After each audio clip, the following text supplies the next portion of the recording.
isameona pitike izaraska kama bika ichi mafunge mfano wama yoda silva tonde paye vandakasiya chikoro ndichienda magidhi ndichinake pane doro pakanimitiswa doro dzimwe navo kadzinopedzana ndakatadza kukutirirai mai vangu nhasi unonda kuchema ndakatadza kukutirirai mai vangu nhasi unonda kuchema chema werendeya nhasi unonda kuchema chema werendeya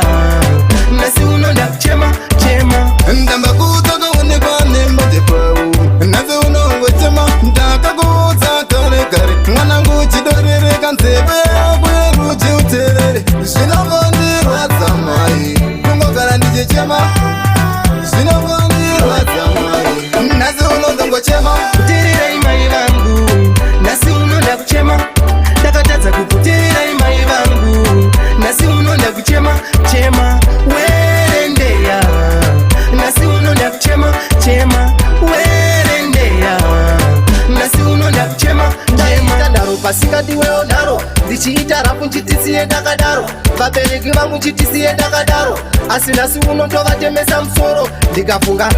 paye vandakasiya chikoro ndichienda magigi ndichinakirwa nedhoro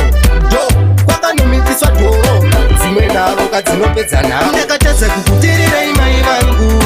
nhasi unonda kuchema ndakatadza kukutirirai mai vangu nhasi unonda kuchema chema werendeya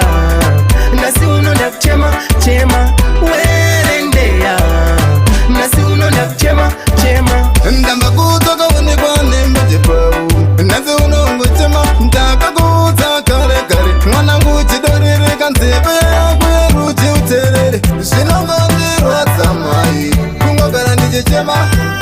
zvinongondirwadza mai nhasi unondongochema kutirirai mai vangu nhasi unonda kuchema ndakatadza kukutirirai mai vangu nhasi unonda kuchema chema werendeya nhasi unonda kuchema chema werendeya nhasi unonda kuchema ndaita nharo pasingadiwewo nharo ndichiita rapu nchitisiye ndakadaro vabereki vangu nchitisiye ndakadaro asi nhasi unondovatemesa musoro ndikafunga